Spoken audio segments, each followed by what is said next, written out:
This morning, I just want to share the devotion from Psalms 126. In Psalms 126, it says, when the Lord restored the fortunes of Zion. This is the year of restoration for us as we came out from the pandemic. And even as we see things being restored, businesses, ministries, families meeting each other up. And even today, on this Sabbath day, as we ask the Lord to restore our souls, we want to remember that it is God who is doing the restoration work.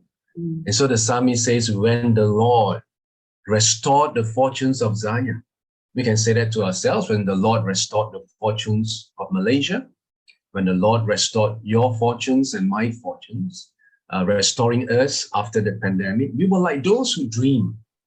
Then our mouths was filled with laughter and our tongue with shouts of joy. We can laugh and we can shout with joy when our hearts are full with the presence of God. Then they said among the nations, the Lord has done great things for them. You know, when Israel was brought back from exile, back into Jerusalem, and when they sang this song as they came out from the exile, the psalmist says that the heathen nations, when they saw from outside, they said that the Lord has done great things for them, for Israel. And he went on to say in verse 3 that the Lord has done great things for us. You know, it's not enough for other people to see what God is doing on this day of Sabbath as we think upon who God is and what God has done. We can also internalize that and personalize that and say that the Lord has done great things for us. Can we put our names there, in our hearts this morning as we reflect upon this verse? And let's think about this year, 2022. Let's think about the last week. What are the great things that God has done for you, for your family, for your church, for your ministry, for your organization, and for our nation? And when we think about what the Lord has done, the great things that he has done for us, we are glad. We can be filled with laughter. Our tongues can have shouts of joy because deep down in our hearts, we are glad. And gladness comes not when we have done great things. A lot of times we think it's when we achieve great things and we'll be very glad. The psalmist reminds us that when we reflect on what the Lord has done, the great things he's done for us, that we can be glad. Just as God has restored the fortunes of Israel, and just as God is restoring our fortunes, our lives, post-pandemic, the work is not completed yet. Next verse, in verse 4, reminds us that the restoration work is a continual work. It's not complete. Because the Israelites, when they went back to their hometowns, it was after 70 years of exile. And they came back to an empty land where there's no cultivation, no farm, and they have to sow again, especially in the first year as they came back. Well, they were very happy, laughing and shouting with joy. Yet at the same time, they were faced with the stark reality of land that has been stripped of cultivation for 70 years. That's an entire generation. And so they had to rebuild from scratch. They have to start from scratch again. And so as they look upon their land, and some parts of the land are parched, dry, with no vegetation, no life, the psalmist cries out, restore our fortunes, O Lord, like streams in the Niger.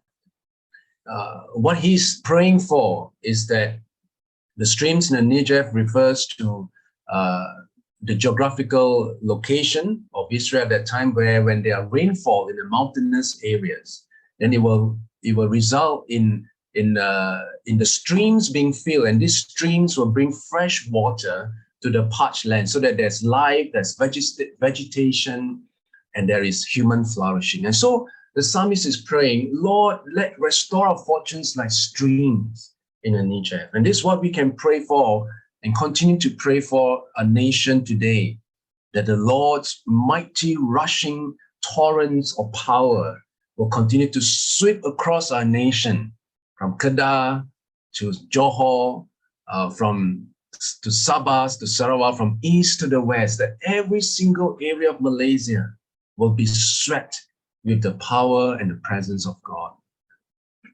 But just as the psalmist pray for that mighty revival, the